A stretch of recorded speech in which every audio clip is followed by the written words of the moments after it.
Sinentensyahan ng habang buhay na pagkakakulong si dating Bamban Tarlac Mayor Alice Guo dahil sa kasong qualified human trafficking.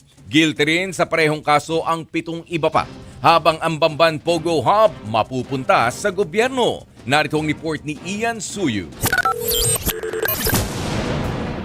Matapos ang mahigit 1 taon, hinatulang guilty si dating Banban Mayor Alice Guo at 7 kapwa akusado sa kasong qualified human trafficking.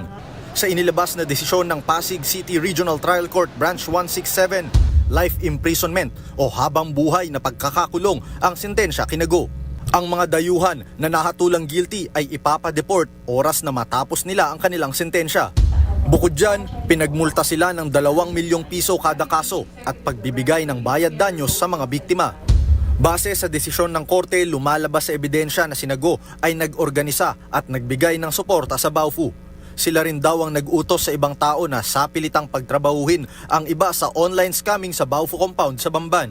Isa si Guo sa incorporator ng Baofu Land Development Incorporated na nagmamay-ari sa compound na ni-raid noong 2024 dahil sa operasyon ng illegal na pogo. Dagdag pa ng korte, may ebidensya na konektado si Guo sa Baofu kahit sinasabi niyang hindi na siya shareholder dito. Kasama riyan ang natagpo ang kotseng nakapangalan sa kanya nang mangyari ang raid sa Baofu compound, pagbabayad niya sa electric bills nito at pagpapatayo ng mga villa sa loob. Ikinatuwa naman ng prosekusyon at Presidential Anti-Organized Crime Commission ang anilay naging mabilis na desisyon ng korte.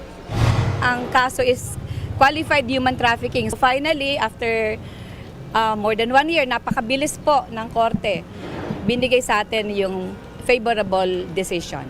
Guilty beyond reasonable doubt. First time din na nag-convict ang court ng organizing. It is something symbolic para sa bansa to.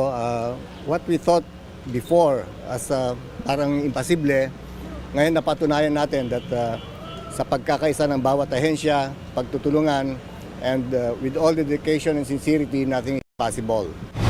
Mapupunta naman sa pamahalaan ang Baofu compound na nasa 6 billion pesos ang halaga.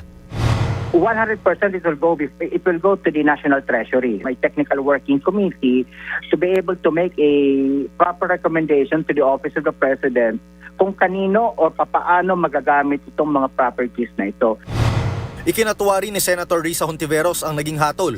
Matatandaang ang senadora ang nanguna sa investigasyon ng Senado kaugnay sa operasyon ng mga illegal na pogo at sa totoong pagkakakilanlan ni Guo.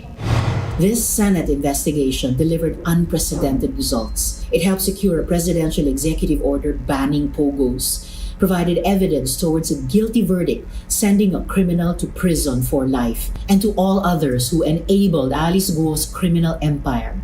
The Philippines is not a playground for exploitation, infiltration, and espionage.